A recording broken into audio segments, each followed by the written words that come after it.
Welcome back to the 1090 podcast. I'm here with Taylor Potter. Taylor, all the way from North Carolina. All the way from North Carolina. The accent is great. It is thick and it is legit and it's great. How is Utah so far? Flew in yesterday? Yes, flew in yesterday. Did some sightseeing today. My husband is wanting to move. Philip loves it. Not happening. Philip, are you sure you don't want to be on the mic? This is your last chance. We have another mic. You can be on. All right. Philip doesn't want to do it. He looks good. You look good sitting over there. But Philip does like Utah. He likes Utah. He could move here. It is beautiful. It is beautiful. Yeah. And how was the flight, the turbulence coming in? Was it? Flight was fine. Okay. I was nervous, but I kept looking at the flight attendants. If they're okay, I have no reason to be freaking out. Wow. I mean, if they're calm, I'm calm. Yeah. I kept looking back at them like they're sitting. Yeah. I'm fine. You have a Journey shirt on? I do. What are some Journey songs you like? I got this at a yard sale for like 50 cents. And it was extremely soft. That is so good. Yeah, I used to be a high school teacher. Should I lie about that? No, don't. I love all of their songs. No, yeah. Ryan, maybe you can edit that and make it No, I used to be a high school teacher, and if there was ever a student that had like a shirt with a band on it, I'd always ask them, like, all right, top 3 songs, just to see like if they bought it at a yard sale. A specific friend does that to me every time I wear my band shirts because I just got them because they're comfortable. Yeah. Oh man, that was hilarious. I love Journey. I'm a big Steve Perry guy. What music do you listen to? Country music, Christian music. That's really about it. Yeah. Right, Philip? Country music, Christian music. What are some country artists you like? Morgan Wallen, Luke Combs. Probably my favorites. Yeah. Yeah. I served a church mission in Alabama, like we were chatting about earlier. Mm-hmm. I just love the Southern accents. I love Yes Ma'am, No Ma'am. You guys big on that? Yes. And then Be Sweet. Be Sweet. Is you guys big on that one? Bless Your Heart. Bless your and bless your heart. Wait, hold on. Isn't bless your heart kind of an insult? Bless your heart can go one of 2 ways. This is what I learned in the South. Yeah, explain this real quick. Bless your heart. Like that was an insult. That was definitely Like you should be offended. Yeah, I am a little. But like when it's a little grandma and they're like bless your heart, like they really do mean that. But if it's bless her heart, bless her heart, yeah, that's not Well, thank you so much for traveling all the way out here. You've been on a couple podcasts, or you've talked about this before. Yes. Yeah. I went on a podcast with a local church in our community. And then I actually went back and spoke at that church. And I've shared it at a few other churches. But as far as podcast, I think this will only be the second. It's a very brutal, just terrible story. Yeah. And you seem to be pretty open to talk about it. Can I just ask why? Well, it's there. It's present. It's not something that you can, especially, like where we live, it's a small community. It's something, in our instance, the media definitely got a hold of it very quickly. We live in a very small town, and there were news articles out before we even left the scene to go to the hospital. But outside of that, it's just not something that you can change. And it's something that you have to choose how you're going to live with it.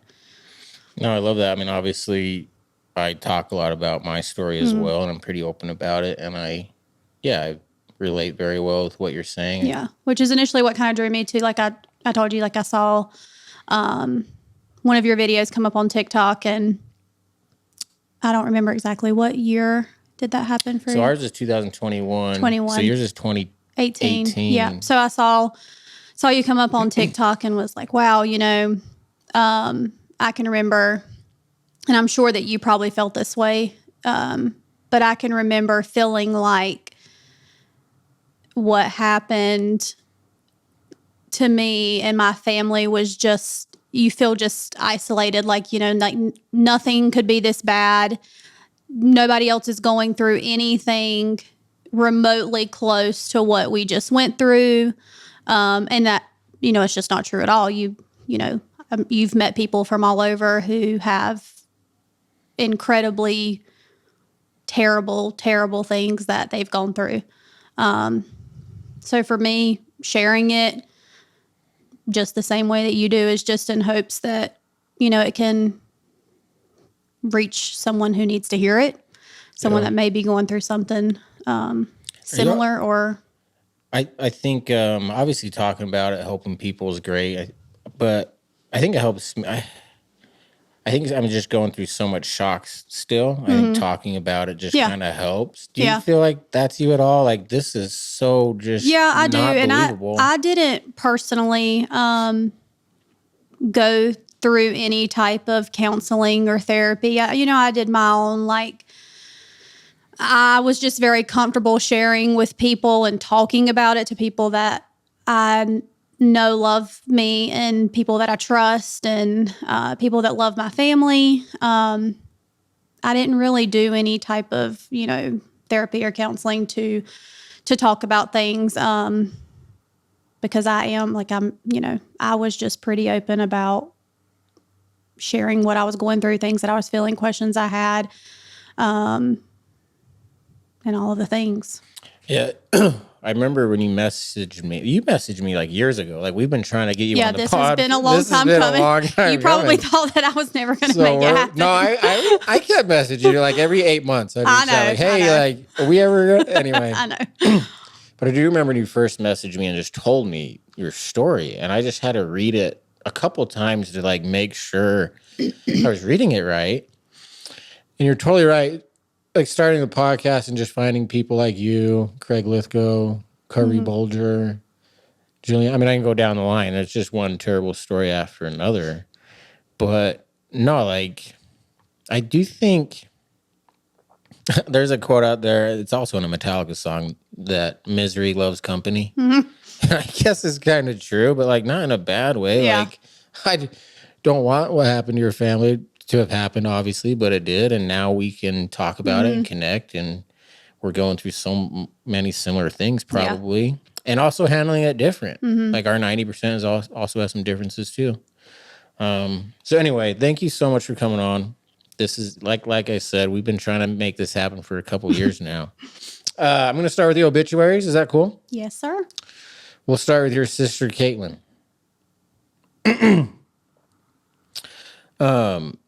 Sorry, I just got to clarify something. So on Katelyn's obituary, it says Dallas. Is that? I'm just guessing that's Dallas, North Carolina. Okay, because then on Amanda's it says Stanley. Yeah, so it's in the same county. It's just a different. Okay, I just wanted to make sure I wasn't just city doing something wrong. Okay, Katelyn Self. Corporal Katelyn Kate Tyler Self, age 26. Was taken from this world way too soon and joined her Heavenly Father on May 20th, 2018. She was born in Mecklenburg County on March 26, 1992, to Roger and Diane Crosby Self. She is preceded in death by her grandparents, Jane Crosby and Guy Self, and her sister-in-law, Amanda Self. Kate was raised in Dallas and a graduate of North Gaston High School and attended Gaston College. She was a deputy with the Gaston County Sheriff's Office for 4 years. Kate was a member of Venture Church Dallas. I hope I'm pronouncing all this right. You're doing great. Okay. She was a loving and devoted daughter, sister, aunt, and friend to all, but most of all to her beloved soon-to-be husband, Alex Burns. If you knew Kate, she positively influenced your life in many ways, and we all will miss her very much. Her memory will live on in all who loved her forever. Left to cherish her memories includes her mother, Diane, her fiance, Alex, her sister, Taylor, and her husband, Philip. Okay, I think that's good.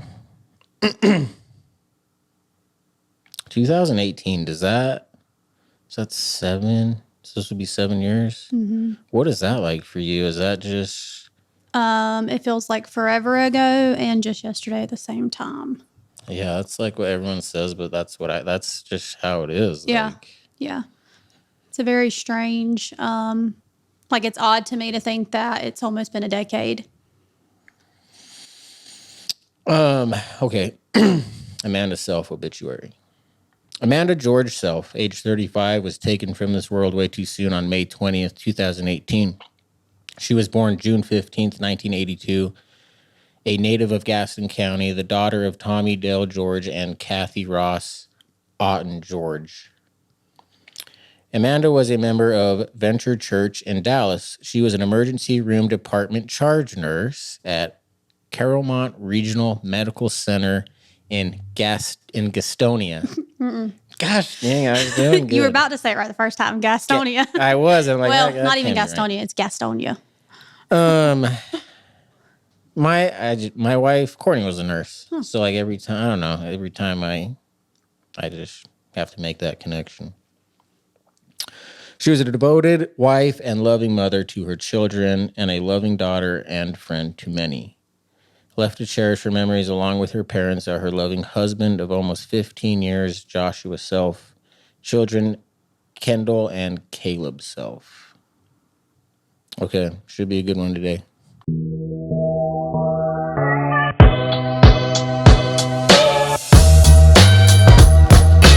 Life's 10% what happens to you and 90% what you're going to do about it. Okay, welcome back to the 1090 podcast. Life's 10% what happens to you and 90% what you're going to do about it. We made it through the obituaries. Are we doing okay? We're doing okay. Where do we start with this nightmare? Where do you want to even begin? Do you have any questions or you want me to just I have talk? so many questions, Okay. and I'm worried that a lot of them are just going to be hard to talk about. Okay. But I do want the story to be told, and then maybe we can go from there. Okay. Yeah. You want to just take us to the day of, and then we can go from there, maybe? I can do that. To take you to the day of, I'm going to have to go a few months ahead. That sounds great. The day of, but yeah. We got all the time in the world tonight. Okay, so my family, it was just a model family. My parents were still married, still live together. We live in a small community. My dad was a very well-known, well-respected man in our community. He owned his own business in Dallas where we live. He is a private investigator. He specialized in internal theft. And so very, like I said, very well known. Our family was well known. It's just a small town. Did you have a good relationship with your dad growing up? Yeah. You'd say like good father? Absolutely. Yep. Couldn't have asked for a better dad, a better role model, just in every aspect of being a dad and a husband and all of the things. So 2018 rolls around, and after about the first of the year, my dad started just experiencing some things that we had never dealt with. And, you know, again, like my sister and I are adults and out of the house at this point. So the extent as to the depression and anxiety that he started going through, you know, we weren't living there. We were still very close. We both lived probably less than 10, 15 minutes away from home still. But he started dealing with some pretty severe depression and anxiety. And was there any like signs that you picked up on or noticed about this depression? Or my dad is very type A. He was 62 years old when this happened. What does type A mean? I'm sorry, I don't. Just real. He never slept past 6 a.m. He was up at doing 5 a.m. CrossFit classes. Just So very. he wasn't like the depressed, like in your bed, can't get out of bed. He's Yeah. No. Very business minded, business structured, just, I'm very type B. Like I just am. I don't do the same thing from one day to the next. He was more, had his schedule, his routine. So he was 62 when this happened. And it just came on really, really fast. And like I said, he had been a private investigator for probably over 20 years, 25 years for sure. I don't exactly remember how long, but he was really, really good at reading people and being able, like I said, he specialized in internal theft within businesses, and he could call it from a mile away. And it was really hard on him when he couldn't figure out what was wrong with him. Why he Oh man, like was the irony of dealing. Yeah. Like, he was going to multiple doctors, having scans, just trying to get to the root of it all. And like he can read people like a book from across the room, but he and can't figure people out. And this out. came on and just, very, very heavy. And, probably like 2 or 3 months before is when, and he was open about it. He would talk to us about it, and, my mom and our family, he was very open about it, and he just could not shake it. He was seeing doctors and trying different medications, and that was frustrating because, again, like he wants to fix things and is used to being able to fix things, and, getting on medications for help like that isn't just a quick fix. And that was frustrating because, certain medications were doing the opposite of what, he needed them to do. And then he just didn't want to try them anymore. It was just a whole thing. But that all started probably 2 or 3 months beforehand, when he started opening up about the depression and anxiety. And the anxiety was a big thing because he has spoke in conferences in front of thousands and thousands of people, but when this kind of started, it would kill him to be in a room just with this amount of people. The anxiety just being around people was too much. And So did he have to stop the public speaking, or? He started cutting back in business that he was doing, or he would send one of his other guys to do something because he just felt like he couldn't. So all of that kind of started a few months before, leading up to that day specifically. And I guess going into that weekend, my uncle, my dad's brother, lives across the street from him. And he had called him over there that Friday night, I believe. In the beginning, when he started taking some of these medications, he called my brother, who was with us that day, and said, "Hey, like, this is just me being proactive, but like, I just want you to come take all of my weapons out of the house." Like, I've had people say, Which is very smart. That these medications can just, until you get it right, that they can mess with your thoughts, and I just want them out. My brother is a county officer, and he came and took all of his guns. Later, we found out that Saturday, he actually went and purchased a pistol and had planned on just taking his own life that Saturday night. Ended up he didn't.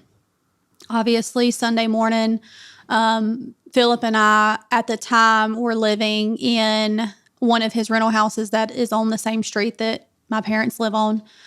We were living there while we were saving up to build. And my sister was living at home.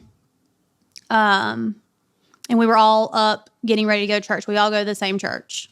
My mom, my dad, my sister, my brother, his wife, we all go to the same church. So I had texted him. I remember texting him that morning. We had life group that night. Our church does life group. So we're like in a group of other couples our age. And instead of a lot of churches, get together on Sunday nights and do a church service on Sunday nights, we do what we call life group. And so we get together in different houses and meet, hang out, talk about the sermon, whatever. So we were living in the rental house, which probably was about the size of this room. It was a very small rental house. So the 20-something people in our life group were not going to fit in it. My parents' house had a big basement. I texted Dad and said, hey, I forgot to tell you that we're going to have life group at your house tonight, if that's okay. He said, okay. He just said, okay. So we go to church. We actually all ended up sitting on the same row that Sunday, which now, looking back, I think was just a little bit of something as the last. I don't know, like... That usually doesn't happen. We just would all come in at different times, or, my sister-in-law and my brother, her mom at the time had Alzheimer's, so they would sit kind of in the back with her in case she needed to come out, to go out, or my sister would come in at a different time. But if we didn't always sit together, but that Sunday specifically, we were all on the same row. And Kate actually is the one who initiated that we should all go to lunch after church. She just wanted us to all be with Dad. Like he came to church that morning. He wasn't going to. He was feeling anxious, just feeling down. He wasn't going to come to church that morning at all, but he did. And she said, let's just all go to lunch. She texted me and said, let's all go to Surf and Turf, which is a pretty popular fish camp in the area that we live in. And all of us Southerners go get fish on Sundays after church. So fried fish. Yeah. So we decided to go there. We went to the 9:30 service that morning. We have a 9:30 and 11. We went to the 9:30. So we are out and going to lunch before the church crowds get out at 12, or after.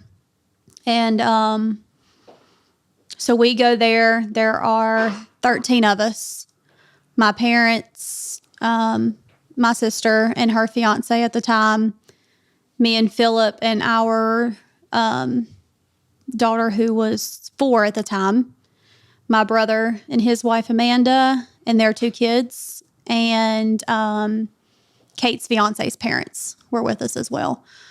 We were going to talk about their wedding that was coming up in a few months and just to be with Dad. We were glad he came to church, and we were like, hey, he's out of the house. Let's just all go to lunch. So we get there. The hostess sits us in a room, a decently sized room. We thankfully ended up being the only family in that room at this particular time, which is just one of those things that I'm just incredibly thankful for, which sounds weird because it's not like I'm just super glad that this happened to my family. But it's nothing to be grateful for at all, actually. But right. But I'm so glad that there were no other families in that room. Yeah. Like me with Blue, so glad Blue survived, but that was not a miracle. That was a massacre. It was not a good day. Right. Yeah. So just another little thing that it just ended up being so incredibly thankful for, that there were just no other families in that room.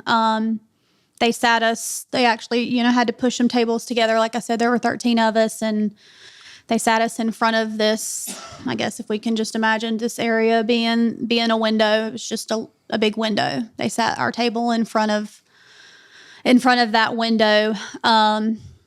We got salads. There was a salad bar, and Philip and I were kind of at the end of the table. And when there's a big group of people at a table, at one end you're not necessarily hearing and being engaged in the conversations at the other end. Yeah, I know exactly what you mean. So I didn't even notice that he had gotten up from the table. I do remember, I had just kept looking down to see how he was engaging, if he was enjoying himself. He had his family, his kids, most of his grandchildren there. I was just seeing how he was feeling. We were just a close family. And how was he doing? Not good. I mean, he was there. He was but he wasn't Just there. like zombie. Yeah, mode. he wasn't there. And I didn't even notice that, that he had gotten up from the table. But I remember looking down and just kind of mouthing to my mom, like, where did Dad go? Like, where did he go? And she said, I don't know. And then about that time, like we're all still kind of conversating, and the windows, me and Philip and Kate and Alex was her fiance and Mom were all facing that outside window. My brother, his kids, wife had their backs to that window. And I can remember asking my mom where he was at. She said, I don't know. Didn't know if he had just went to the bathroom. Anyways, I remember looking out the window. The blinds were open, but, down. And I saw, I saw a vehicle coming towards that window. And I knew that it was coming into that building, but I had no idea that it was my dad. Like, it did not even cross my mind. Well, it was probably just flight or fight at first. Like in that moment, I just knew that it was coming. Yeah. That it was coming through that window. And there started to be like a little bit of commotion. I actually think now, once we were able to look back, like at the camera that was in that room, my mom and sister, and Josh, my brother, and Amanda actually saw him coming. But we could see that there was some commotion at the end of that table. Like they saw the car coming. Whether or not they necessarily knew that it was him, I don't know. Like, my mom doesn't remember much, and neither does my brother. They were both pretty severely injured, to the point there, we were pretty questionable about them surviving at the time. So they don't have any really recollection of anything that happened. But, he came through the window, and once everything kind of stopped, like I said, my daughter was 4 at the time. I just looked at Philip and said, "Where is Kennedy?" That was my first, like, "Where's Kennedy?" I still don't even think at that very second that I noticed, like, okay, that's my dad's Jeep. But we found Kennedy, and I'm kind of like scanning the room, and I see Alex, Kate's fiance. I see his parents. I see my brother up under the driver's side tire. He was moving, so I had eyes on him. I saw my niece and nephew. My niece was injured minimally, but she was injured. But I saw her; she was moving. I saw my mom, so I'm just kind of scanning the room, and for a second I thought, okay, like everybody's okay. Still wasn't really thinking like my dad's car. And even when I did notice that it was my dad's car, in my head I thought something like really wrong has just happened.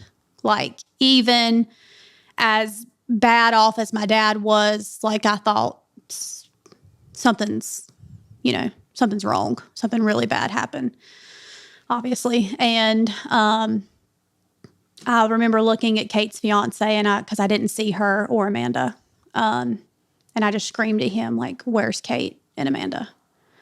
And the way that the car stopped was kind of like up against the back wall of that room. And it had kind of like knocked the wall off of the foundation. So there was like a little hole there to go outside.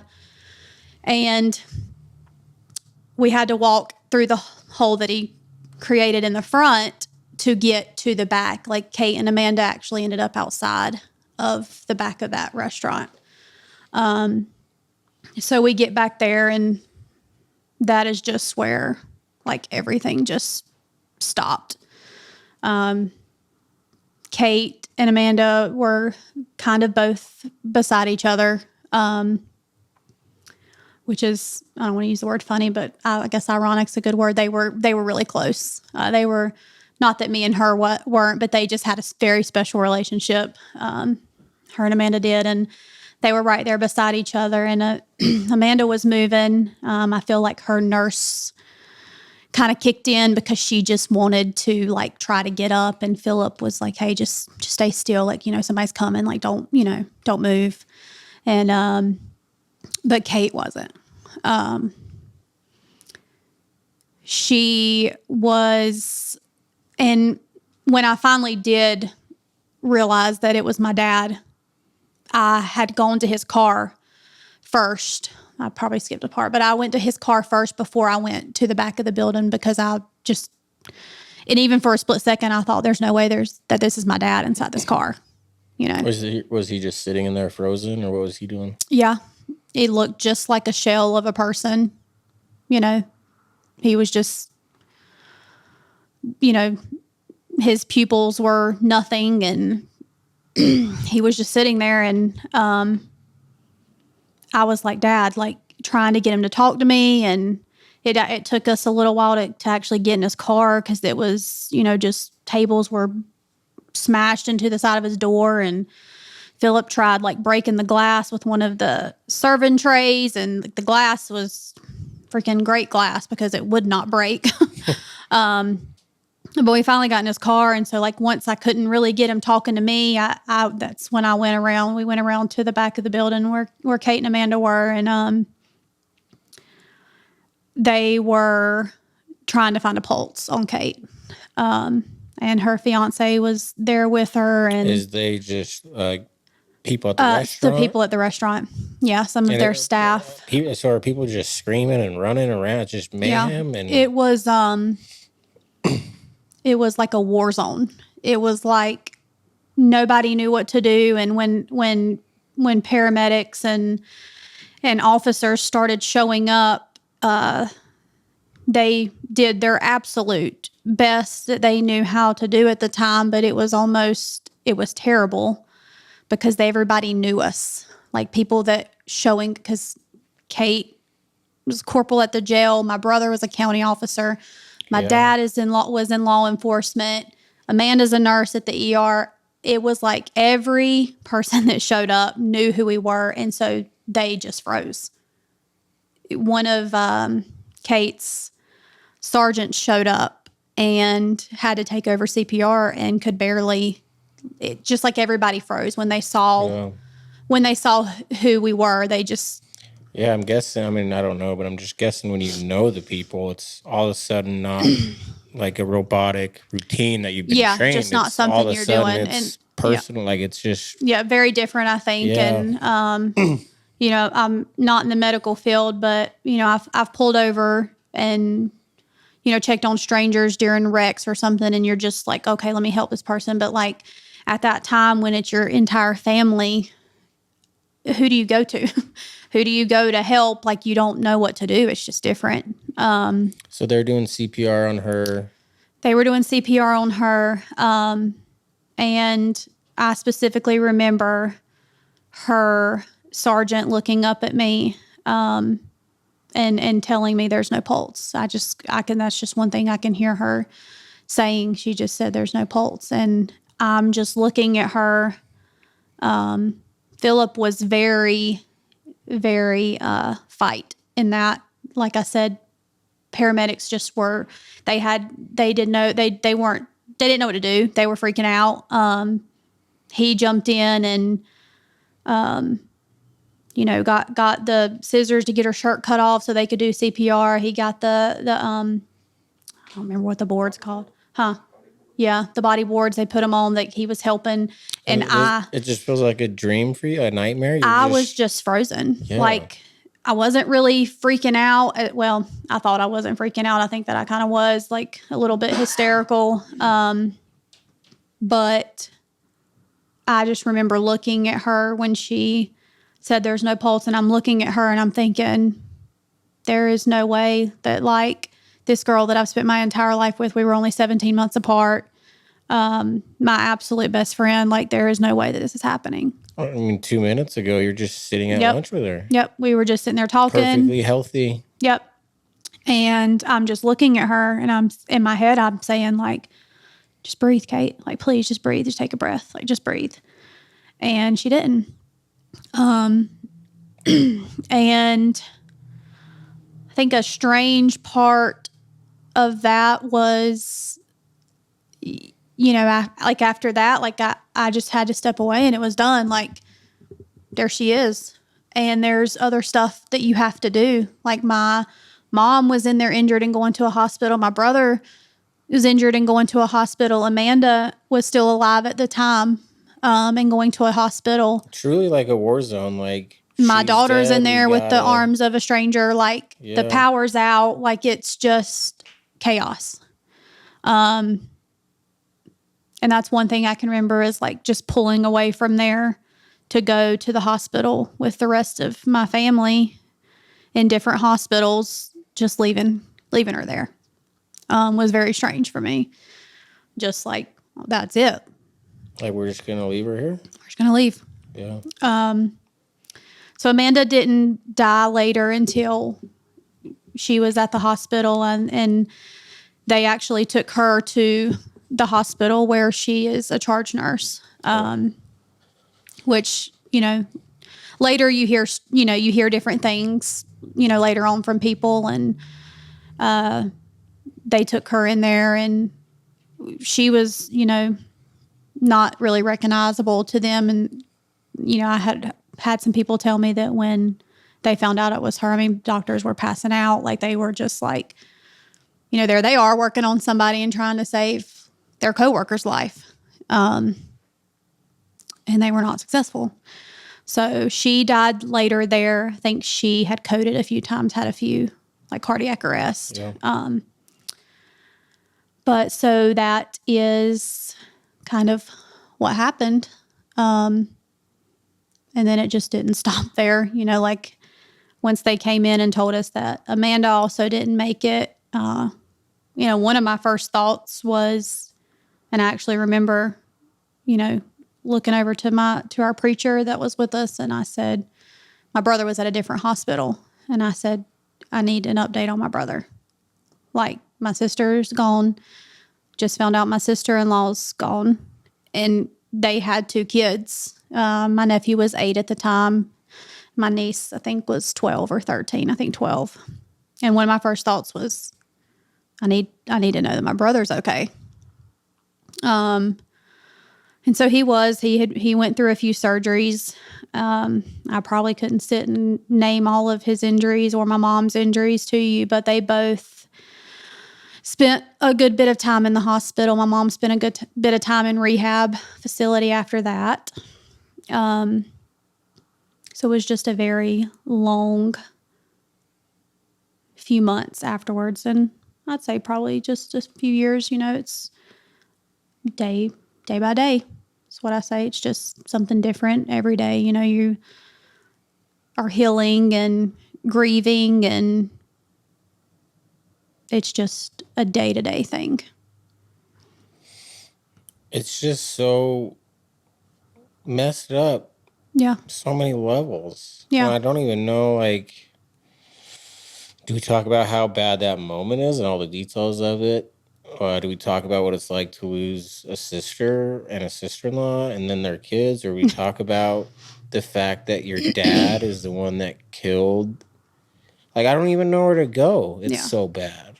Yeah. It's definitely a lot to wrap your brain around, which, is a big part of, like, where my faith, I think, comes in, because, for me, like, as a believer in a God who loves us and who wants good things for us, a lot of people say, how can you believe in a God that, did that? So I get questions like that all the time because I am very open about my faith throughout the years after and daily. And, I get a lot of questions about that. But It is a lot.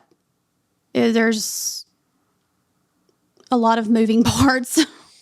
Do you ever like think about your life, not necessarily even like in a sad, like poor me way, but do you ever just think like, I can't believe this is my life?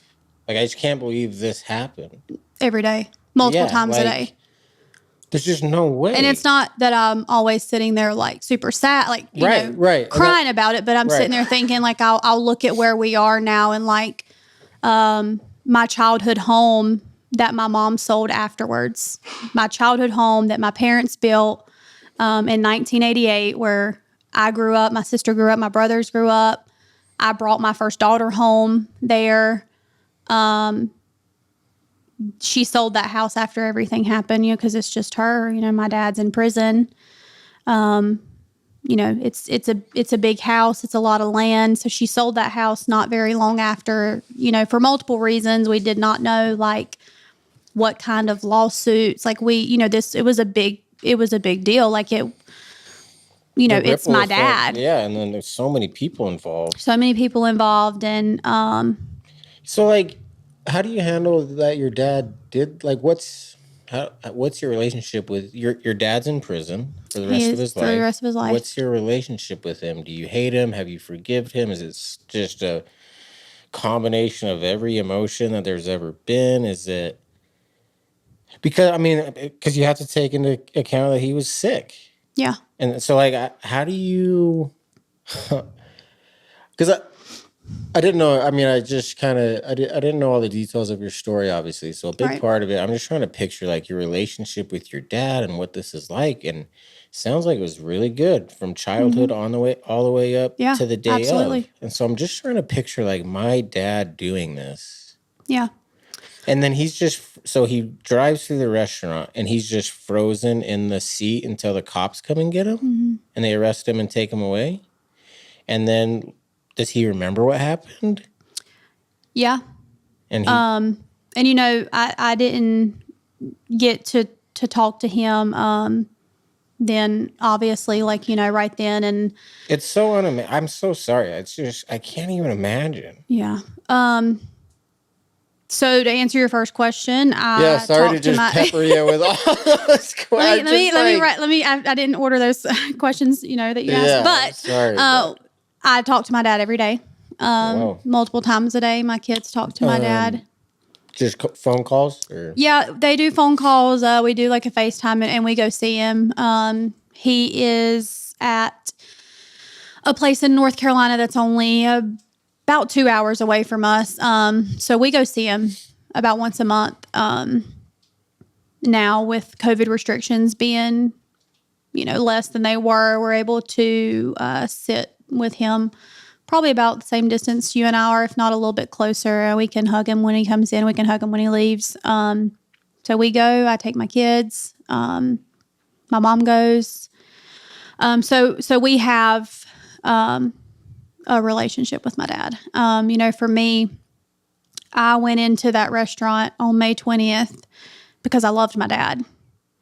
My family went there because we loved my dad and we were worried about him, you know. We weren't there because we hated him.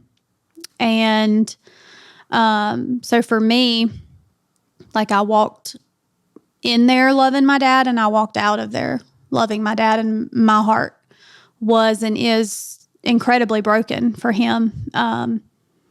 This is a man that deeply loves his family. And so even though, you know, he has shared obviously like how absolutely terrible, you know, he feels and all of the things that are even just hard to put into words. You know, like I don't feel like I was ever really angry with him. I mean, obviously the situation. You know, like very upset that it happened, but I just don't remember feeling angry with him, which I'm thankful for, because in the midst of everything else that I was feeling, like I'm just glad that anger wasn't there for me. And I'm not saying that, you know, other family members or whoever that felt anger. No, I was going to ask, is that like a unified feeling throughout your family, or is this like a mixed, people have mixed feelings with this? I mean, I think that there were definitely, some mixed feelings at the beginning. That just sounds really challenging. Yeah. There were definitely mixed feelings, and I won't share their stories for them, but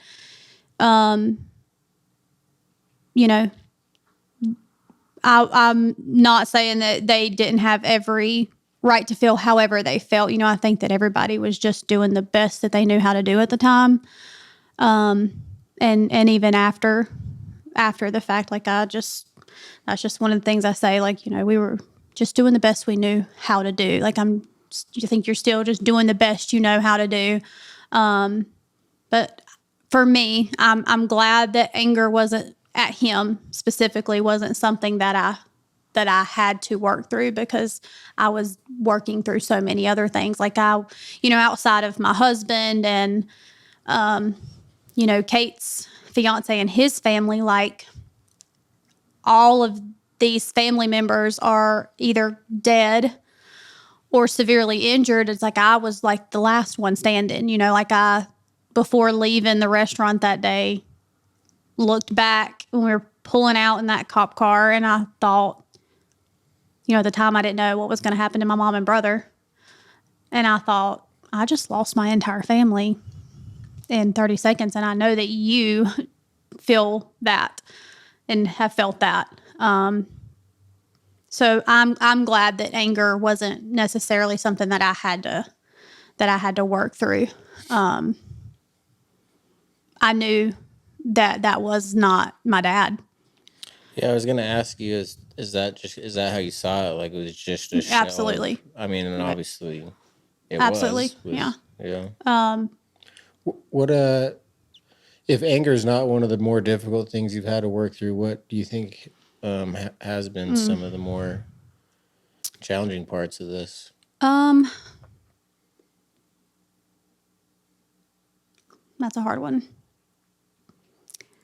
I would say, like I mentioned earlier, like just choosing how I am going to move forward.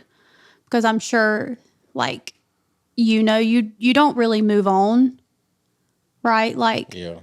you'll never move on from what you even went through, Right. but you can choose to move forward. Mm-hmm. And, like, I look at it like, I very well could have lost my life that day. My daughter could have lost her life. My husband could have. My dad could have, right? Which is one thing I know that other people have probably thought, like, you drove through this building and not an injury, one,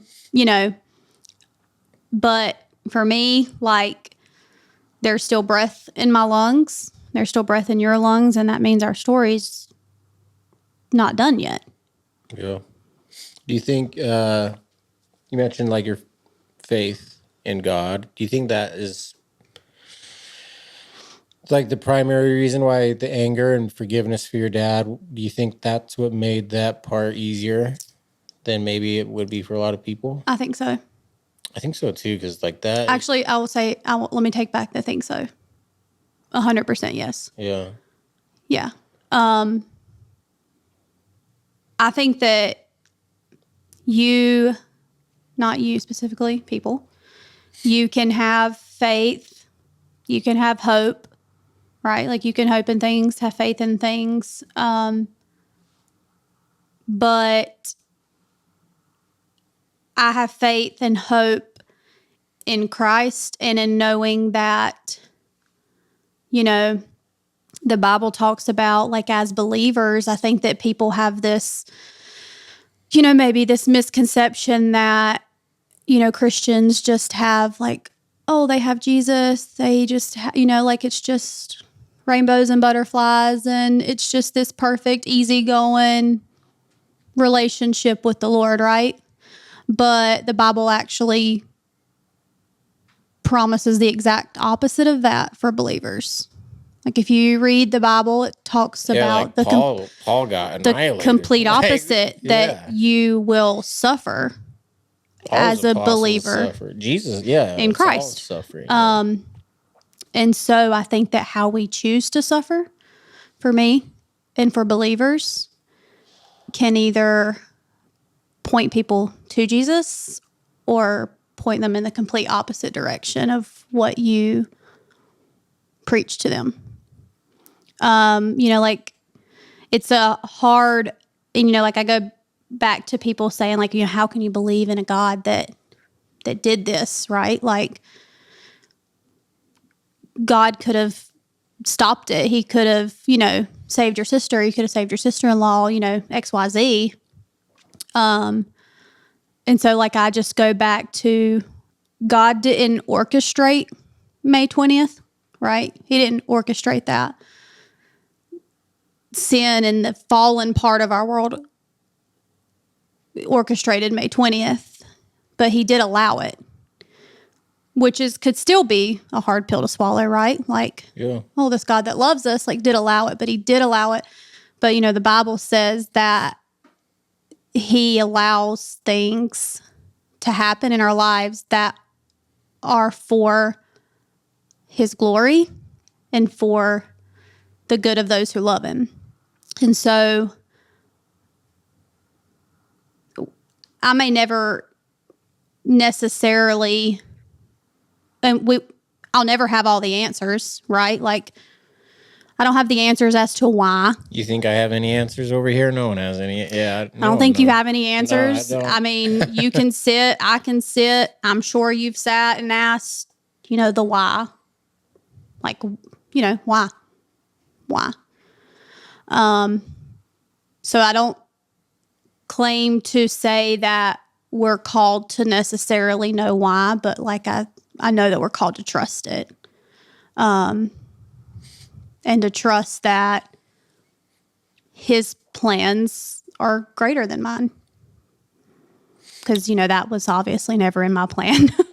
Do you still go to that same church? Yes. Is that hard at all? No. You drive by that restaurant ever?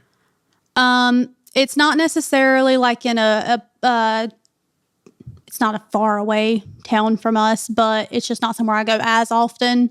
But yeah, I've gone back a few times, and for me, that's different. I think even like for my mom, she doesn't have any memory of being there. Like, her memory is what I've told her, basically. But for me, I feel like I could probably go and sit there in the room and just stay there, which sounds strange, but that was the last place that like my family was what it was. Yeah. Right. So it's not like a, morbid feeling for me. I don't think it's just like, that's the last place that my family was what we were. So it's a weird feeling for me, but yeah, I've gone back by there. The owner of that restaurant, had a lot of work. There was a lot of work to be done there.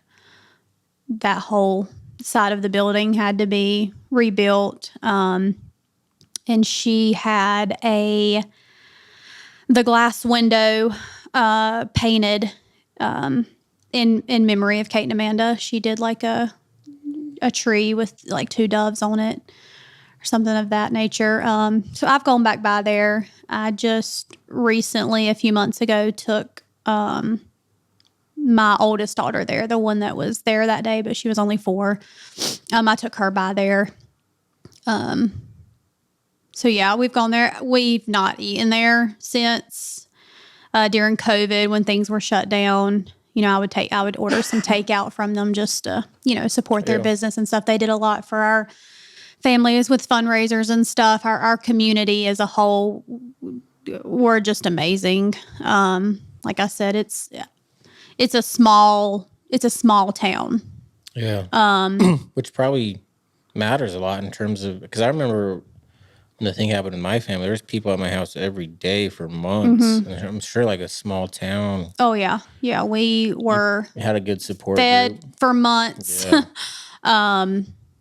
The GoFundMe that was set up paid for both funerals, everybody's medical expenses, just multiple things that, you don't think about having to prepare for things. I mean, the community wants to grieve with you too and wants to be a part of it. And I think that's why it's important to ask for help, is so many people want to. Right. It's actually a good thing if you can ask for help. Obviously, losing, I mean, when I look at all the people I lost on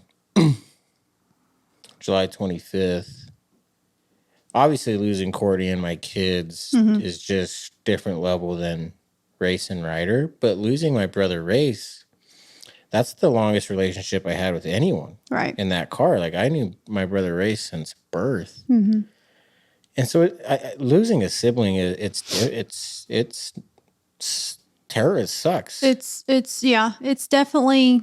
And you lose sister-in-law from your dad. You were there when it happened. So how does something like that, how has it changed you? Like, going through this, what are some changes you've recognized in yourself, if there's been any? I feel like I've always kind of been like a bigger hearted person. Like, I just care deeply about people and, like my relationships and stuff like that. But I feel like my perspective has just changed just in general. Like, we are, no matter how, and I can sometimes be bad about this myself, but like, no matter how many precautions you put in place or, XYZ, we're in control of nothing when you really think about it. Like, we are in control of absolutely nothing.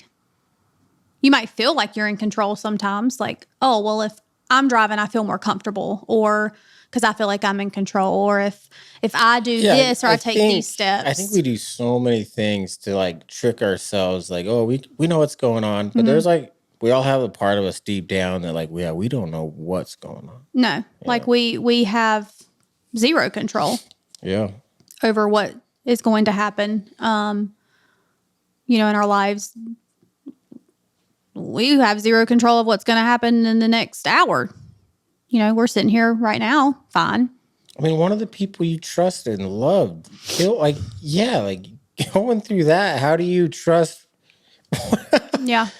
Yeah. Are you, yeah. I don't know. You say that, and I did deal with that, for a little bit afterwards. Just weird things that I just did subconsciously. I think that even like looking back now, I'm like, why did I do that? Or like, why did I feel that way? But me and Philip and Kennedy, my daughter, we didn't stay at our house for a few months after that. I don't know why. We just, we didn't want to be alone. Like, everything just felt so weird.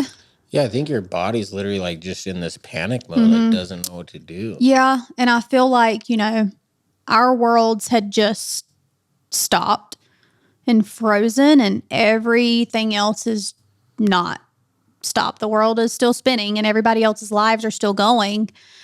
and we didn't stay at home for a while, and just a family's house that we were staying at, I like locked our bedroom door every night, which was so weird. Like, so we were all in one room, me, Philip, and Kennedy, and every night before we went to bed, I locked the door, and I was laying there like just scared that the people that lived there were going to kill me, or so, like, just dumb things that in my head I just was not really anymore though. After what you've been through, like, I was just like, who knows? Locking the door. Like, I'd lock that shit too. Like, just things like that I would do that I was like, why did I do that? Like, why did I even feel that way? Because it's just weird. Like, everything just felt weird. How do you deal on the guilt meter? I don't know. My mom will say things like, you feel this part where I don't, but like you said, losing a sibling, it's the person you've spent all of your life with, Yeah. all of your memories. You're the baby I was, brother. I was the youngest. How far yeah. apart were y'all? Grace was 7 years older than me. Okay. So, losing Kate for me has been, like the hardest loss in my life, obviously. And then I think about I lost Kate. My brother also lost his sister and his wife. This is another thing that I wanted to talk to you about. It's so hard to talk about, but multiple families involved with you, Yeah. same as mine. Right. And that makes it like so many people are grieving, and you're just watching each other grieve and hurt, and it's and feeling lost in a different way. Like I know that one time when I talked to my brother, when he came home from the hospital, we were just talking, and he said he felt guilt, and I guess I did feel this in a sense. Now that you asked that, he said he felt guilty because he felt like he wasn't grieving his sister as much because he was grieving his wife and the mother of his kids. I relate to that. That And was so very real. on the opposite end for me, I felt like I'm not grieving Amanda enough because I'm grieving Kate. Man, that's such a. I do that too. And it's not that you don't. It's just you. It's like you don't. It's just different relationships and different bonds, and it's just. I think part of it is okay, all we have left to do with them now is grieve. How are we going to grieve? Right. And so now you're just well, am I grieving the right way? Am I giving them all enough? Yeah. And enough. Man, Yeah. Yeah. Yeah. So I felt that way. Like I said, I lost my sister. That was a hard loss. And then I thought, okay, well, my brother lost his sister and his wife. And then, it made me think, oh, I could have lost Philip. Okay. That would have been, you go losing your spouse, the person that you leave your family for and you start your own family with, that's a different kind of loss. Yeah. That's different than losing your sibling. I know. And then I think about my mom, who lost her child. And then her husband did this thing. Right. So she's probably, and she got really hurt physically. She did. Yeah. And so, those are two losses that I didn't have to feel like I didn't lose my spouse and I didn't lose my daughter. So kind of like survivor's guilt. Yeah. I survived, my daughter survived. They And you kind of felt you lost wife, sibling, and children. Yeah. And nephew. Yeah. So grief is weird, and comes in waves, and yeah, it is. It's a lot. And then you get, like you said, you get to thinking about it and you're like, dang, that really happened. This is really where we're at. Yeah, it's a lot. I totally agree with what you said. One day at a time. I think that it's just said so much that I think people don't think that much of it, but that is the answer. What helps you get through? I think it's cool you talk to your dad. I think that would be helpful for me. If you can talk to that. Yeah. And I've asked all the questions that you could probably, he's very, what does he have to lie about? Or, he's in prison for the rest of his life. I've asked him all the questions that I've had, and, it's been almost 7 years. So, there's been a lot of conversations and hard conversations and tears, and, that was That was a very hard thing because, in a sense, like, I lost my dad too, like Yeah. in the way that we had him. And, he was a good dad. And In prison, how's he doing mentally? How's the depression? he's doing, I guess, the best that he can. And does he feel guilt? Is he just tortured by it? Yeah. Or is it still? I think that, a judge could have let him walk out that day and he would have still been punished. I mean, just the self-agony that he... Yeah. Yeah. Like I said, this is a man that deeply loved his family. And, I mean, I can't, it's always odd saying I can't imagine, right? Because, like, I have things, since then that have happened to friends of mine, and I'm like, oh, I can't imagine. And then, they're like, you've been through, but you still, like, different stories, like, you still, like, even hearing yours, I'm like, oh, I can't imagine. But we can, in a sense, but yeah, like everyone I interview is part of their story. I'm just like, I can't relate to this. Which is so odd, right? Because like you've been through the unthinkable too. Like you hear all these stories, and you still think, and like I said, I still like hear what have friends go through something. I'm like, I just can't really imagine. So like for my dad, like I can't even. I mean, I can't even imagine what he feels daily. Even though, he shares with us and we've had hard conversations, but, now, like, we don't talk about that. We don't talk about it every day. Like the specific act, like we just move forward with him. Like our youngest two children, they both came after May 20th. So my oldest, like I said, she was 4. So she, was obviously in my dad's life, but our younger two were after May 20th. Yeah. So they know him, they go see him, and, we just move forward. I just want to touch on this forgiveness thing. Well, anything else you do every day that helps you get through the day? I know I brought up your dad, and talking to him might help you. Anything else? Pray. Pray. Let's talk about that. Yeah, I pray a lot. What you should in the morning? You do it alone? Do it with Philip? I just pray all day usually. Have a prayer in your heart? I mean, I do that too. I mean, I don't really call it prayer. I just kind of talk to them and just meditation in my own head. I'm just in my head all day. Right. Are you just in your own head all day talking to yourself and your sister? And just, that's what I'm just like, yeah. Yeah. I guess just day to day, I don't know. Like I said, my entire perspective on just life in general has changed. I just try to look at things and just see not necessarily like just that moment, just the bigger picture. Like I just try to look at things differently, and just love people, and, just, you never know what somebody's dealing with.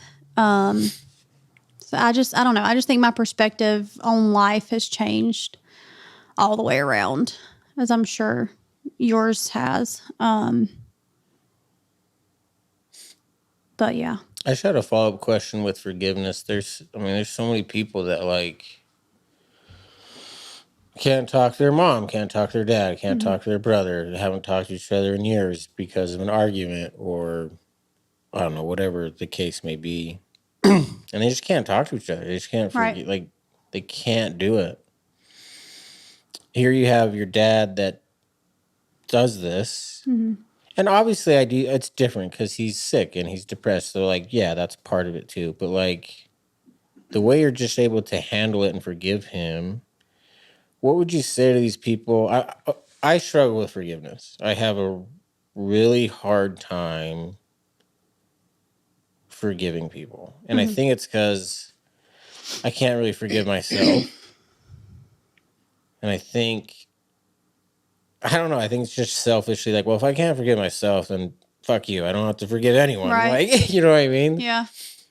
Because I wish I was in the car and all those things. So, like, what do you, like, I just think it's amazing, like, that part of it. And what would you tell people like me or other people that are really struggling with that part of it? So that's definitely going to go back to my faith.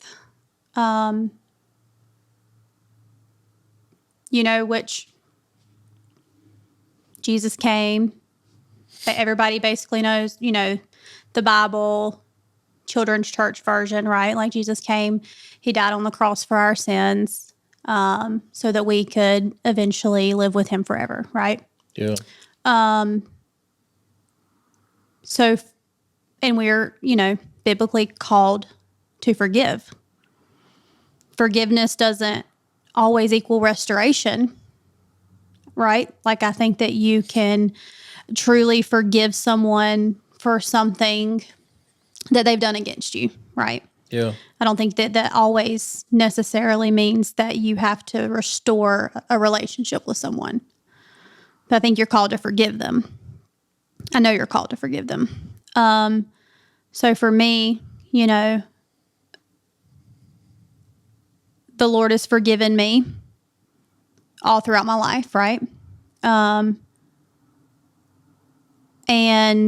I feel like in the same way that Christ has forgiven us, that I can do the same for my dad. And that I can truly have love for my dad and have a relationship with my dad and have forgiven him. I think part of the reason I struggle with forgiveness is there's a part of me that just says, like, okay, if I forgive, then I feel like I'm just saying it's okay. Like, it's fine. Right. And that part really frustrates me because it's not. Yeah. And obviously, it's not okay with your dad. And Right. you know Yeah. that. And so I think that's just, but I don't think that's how, I don't think that's what you're saying. I don't think, I don't think think that's what that you're admitting. forgiveness is not always necessarily for the person that you're choosing to forgive. So not for your dad. Right? Like I think that forgiveness is also for you. Well, yeah. Think about what not forgiving, like even you, like you've said you have a hard time with forgiving. Like think about what kind of weight like that puts on you, right? Yeah, it's a lot. Like that's heavy. Yeah, and I have a lot of negative self-talk, to put it lightly. Like, self-talk in my head is not healthy a lot of days. And I think that's what you're talking about is... Yeah. Like Yeah. you forgiving someone isn't always for that person. I think it can be very powerful for that person still. Like, oh, like, I did this and this and this, and this person is looking at me saying, like, I love you still. Like, I love you and I forgive you. But don't forget how freeing, or look over how freeing that is for the person doing the forgiving. I guess the way I look at it is like, okay, let's use the word forgiveness. If I can forgive myself, I feel like I'm a better dad. Like I could be more present for Blue, interact with him better, listen to him better, engage with him better, play all those things. If I can get to that spot in my head where Courtney and Frankie and Riggins are telling me, we're happy you weren't in the car. We're happy, like, you're an idiot. Like, we love you. We want you to keep living. We want you to be a father for Blue. And I think in those moments, I think you're right. I think like the weight of Yeah. the guilt is it's not as heavy. I mean, it comes back later in waves, like you Right. said. But no, I struggle. I just, it's really hard for me to fully enjoy a moment now. Because if I do, just part of me feels like I'm betraying him. Like, Mm-hmm. and so this is something I'm just really trying to work on is Yeah. forgiving myself and forgiving other people. Well, and really, And like, it's hard. I don't know how. I don't and know how and you can and just do learning it. and accepting that joy and grief can coexist. Yeah, that is beautifully said and sounds so simple. It sounds like It sounds, I think if someone told me that before I lost him, I'd be like, yeah, no shit. Like, yeah. but like when you lose those people and you Mm-hmm. go through that feeling of losing the person you love most, and time ticks on and they're still not here. Mm-hmm. And holidays come and Oh birthdays man, come it's yeah. and yeah, and things that your son's doing now, right? How old is he? 7. He's 7. And he was how old at the time? Almost 4. Basically 4. So like new thing, I mean, I do that. Like, we'll all be somewhere like watching one of the kids something and there's so much joy in that moment. And then in a split second, you think, like, these people aren't here. Like, these people that would love to be seeing you do this, and that these people that would have loved you so much aren't here.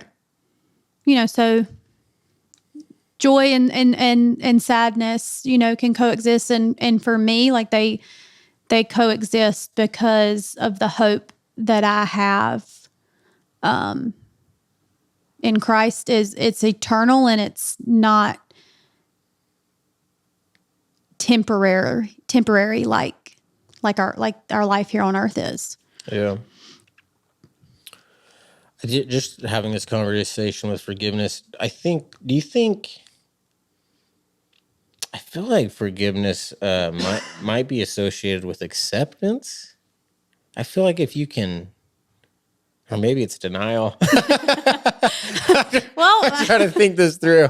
Like, but like, I don't know. Like, if you can forgive, like, let's use your story, your dad. If you can forgive your dad, like, that's either like top tier acceptance or bottom tier denial. I don't even know which one yet, but like, yeah, well, it's hard to deny. no, okay, I just had this thought when we were talking about it though. Right. And like, okay, like, if you can forgive someone, then I do think acceptance is involved. I'm not 100, I'm just shooting from the hip here, but that sounds like we might be onto something here. Right. So I kind of have thought about that with my oldest daughter, because she was the only one around, at the time. She was 4. And she was there. She was there. Yeah. So I have thought about, like, one day, and she now is 11. So we are getting up into the age of, like, her being able to understand it more. And because then, like, we didn't really talk much to her. I mean, I was 28 and, could barely wrap my brain around it. We just as hard as it was, tried to just protect her, I guess. Like, this was a little girl that loved her poppy and, didn't really understand, Man, like, yeah, like wise grandpa like, in jail. right. So, so I've thought about that, like the acceptance thing, because, when I did finally tell her, because she would ask, like, when is Poppy coming home? And I remember specifically one time she asked me, Mommy, does Poppy know that Aunt Kate died? Her aunt, right? Yeah. And so that told me there that she didn't really understand, like, that her Aunt Kate and her Aunt Amanda were not here because of Poppy, Right. So it kind of told me that she I didn't necessarily. love kids though, because they'll just ask the questions. They They'll will just ask go them. there. They don't care. They'll just ask themselves questions. Like, they where will are ask they? them. Yeah. So I did not tell her that that my dad was going to be in prison until like his trial stuff was over. And once that was over and we kind of ourselves had a better idea of what that was going to look like, I promise I'm going back to the acceptance thing. I told her, like Kennedy, be, I wanted her to know that like what Poppy did was not a good thing, right? Like, this was not a good thing. Like what happened is why. Like another tough thing with forgiveness. Right, like, you don't want to forgive and then just like it's okay. Right. Yeah. What happened was not good. Right. What happened to those people's restaurant was not good. And all these things like Kate not being here and Aunt Amanda not being here and, your Nana and Uncle Josh being hurt. Like these things happened because of something that Poppy did. Right. So I can remember like walking her through that at the age of maybe 8 at the time, 8 or 9, maybe, when all of that was finally over.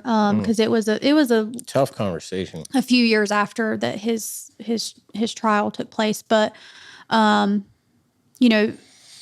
these things happened because of him. These were not good things, and because of these things, the consequence of that is that he's not coming home. But we can choose to love him and forgive him and so that, not accepting necessarily the action, but I guess accepting what it is and where you're at and how you choose to move forward with it. I mean, I'm not a religious person, but I love the golden rule that Jesus always talked about, like treat other people how you want to be treated. Right. And I do think that's where forgiveness comes in, is like you were saying, like you've made so many mistakes your whole life, and absolutely you hope people would forgive you. And so now it's your turn to forgive your dad. It's just so hard when, I don't know what you've done, but when you say a bad word compared to your dad, like it's just like, it's much harder.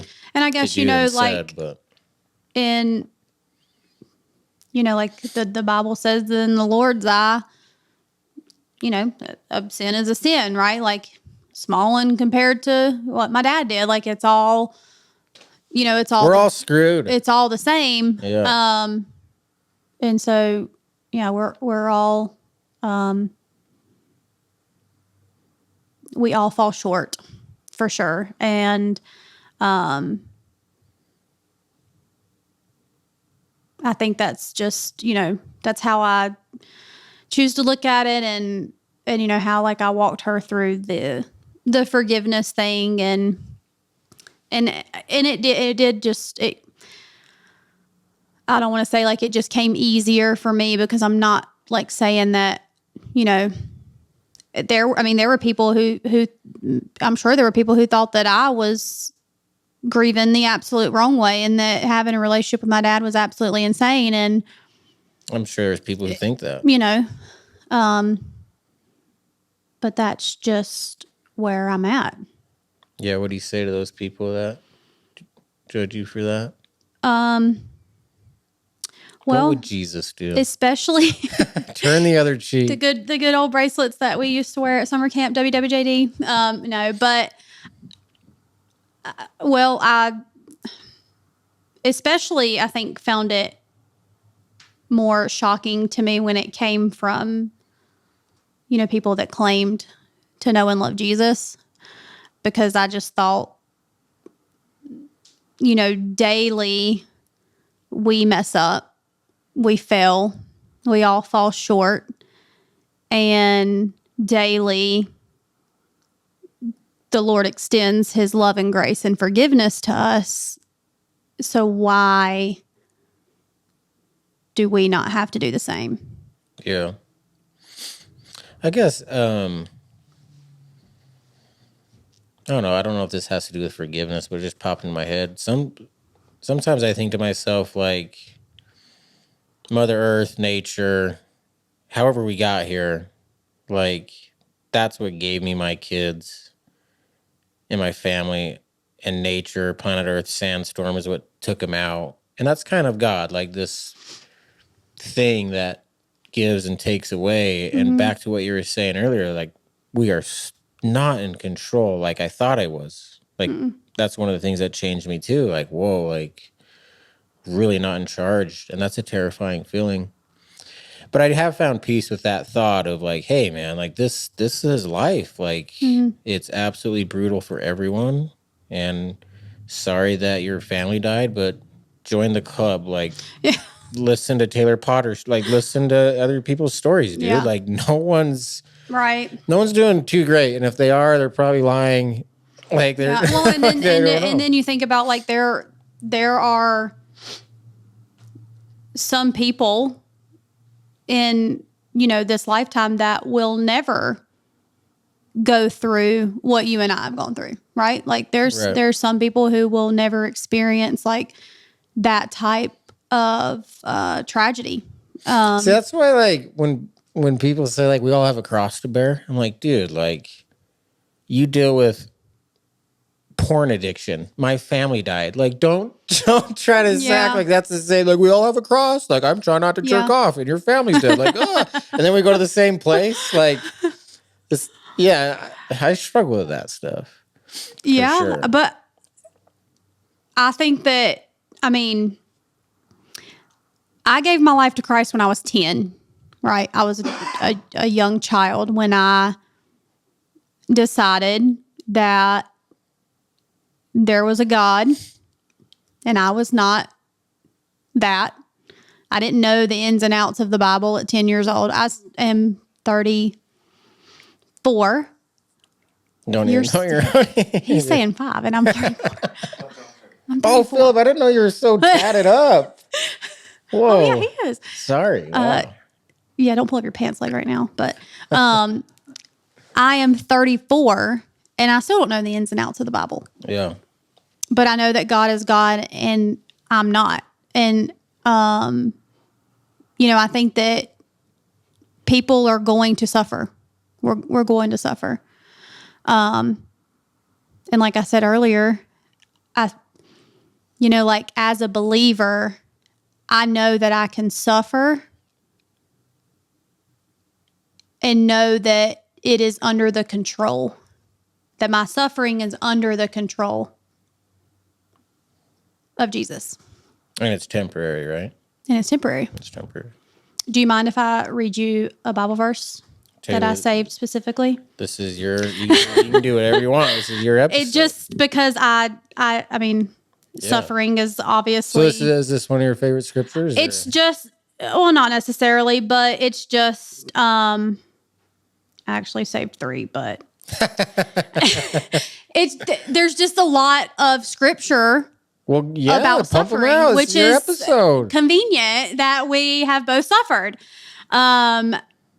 So in John, it says, I have told you these things so that in me, not us, not in ourselves, right? So that in me, you may have peace. In this world, you will have trouble, but take heart, I have overcome the world. That was 1. And then in 2 Corinthians, it says, for our light and momentary troubles are achieving for us an eternal glory that far outweighs them all. And the last one was, edit out this small pause. Well, maybe I just saved 2. Maybe you got lucky. Those are both good. Did I save 3? I think, yeah. Okay, here we are. Yeah, we got it. 1 Peter. And the God of all grace, who called you to his eternal glory in Christ, after you have suffered a little while, will himself restore you and make you strong, firm, and steadfast. To him be the power forever. So those are just a few I saved because there are lots and lots of scripture talking about our suffering as Christians. Because like I said, I think it just people just get it confused with like, oh, they're Christians, everything's perfect, but it's actually the complete opposite of that. And I think it just goes back to, one thing I hate. I don't know if there's things that you hate to hear now afterwards that maybe like you even used to say to people going through things yourself, but like now, like I just cannot stand to hear someone tell me that, like in referring to Kate and Amanda, that like God just needed another angel. I don't. They're in a better place. I just don't like to hear that because, like God doesn't need anything that we have, right? Yeah. To give him, like he doesn't need anything from us. So I hate that, but I also hate to hear that God gives his toughest battles to his strongest soldiers. Yeah. Because that just goes completely against the Bible and our need for Christ. So if we were, the toughest soldiers, and that's why he chose to give us this battle, then that ultimately would mean that we don't need him. Yeah, like I don't want to be strong. Right. And so another one of my favorite verses is, I don't want to mess it up, but it talks about how in our weakness, like that we need to boast in our weaknesses and not, try to hide them or suppress them, because I like that. In our weakness. Yeah, that's the 1090 podcast. Like, let's talk about the ugly shit. Yeah. So in our weakness, the Lord is able to show his strength. Yeah. I like those. Those are great. Yeah. I'll send them to you for reference. Yeah. Do you ever just ruin someone's day? Like, probably. I think I ruined my husband's day a lot. No, I mean like I meant like maybe we should have let him sit on the couch. Did someone ask you like a question and it just leads to the story and then they're just like, what? And you're like, yeah, yes. Like, sorry, you asked. Yeah, like, because I feel like so much, a lot of things like I have to refer to, like before the accident, because there was a before and there's an after. Yeah. And so, yeah, because then I'd love to just be a fly on the wall. I unloaded on my chiropractor not too long ago, and he really was just, it's not funny. Gosh, but Brad, if you hear this, he really was just trying to like do some dry needling. And I think I told you I had that like disc herniation thing, and he said something. I was already in so much pain, and like I had been in pain for so many days and not sleeping. And I go in there and I guess it was just all over my face. And he starts like just doing like, he was being so kind. And he was like, I don't know you well, but like, I know your story. And then I was like, oh God, here we go. Like I was already very upset about my arm and I was hurting. And he was like, going and telling me like how much your body carries like through stress and like, all these things. And I just started sobbing. And, and the chiropractor's open. Like it's all these open tables. And grief comes in waves. Like sometimes you can't help it. And I was like, here it is. Here we go. You said it. And now that you said it, and then the other, like his assistant comes in and she's like, what's wrong? And I'm like, well, here we go. Yeah. Here we go. But yes. So I do feel like I ruin people's day. Taylor, anything else you want to say before we get to your top 3 favorite movies? I don't know. Thank you for dragging me all the way to Utah. You didn't have to drag hard, but no, really, thank you for the opportunity to just be able to sit and talk with you and share our grief in its similarities and its differences. Yeah. I appreciate you. No, I appreciate you. I'm so sorry for what your family. Yeah. God, same. that is just. Did a whole podcast together, and I still just can't imagine. Like, God. Have to do a part 2. I'm sorry. And thank you for being willing to talk about it, because not only is it horrible to what happened and to talk about it, but the judgments you could get and all that comes with it. I'm sure I still get them a little bit. Yeah, I think you're really cool. Like, I think that's like way to stand your ground and talk about it. So, yeah, well, I appreciate you. Really seriously just having us, I guess like Mom, we're safe. He's a real guy. This is Mason. Yeah, we changed the location on you last second. It was a little like, if we do a part 2, I'm making you come to North Carolina. That's fair. I'd love to go. I would catch a Tar Have you Heel been to game. North Carolina? No, I haven't. I've been to Alabama, been to Arkansas, Florida. So you come to North Carolina, we could take you to the beach in one day and then the mountains in the next day. Hey, I'm not opposed to it.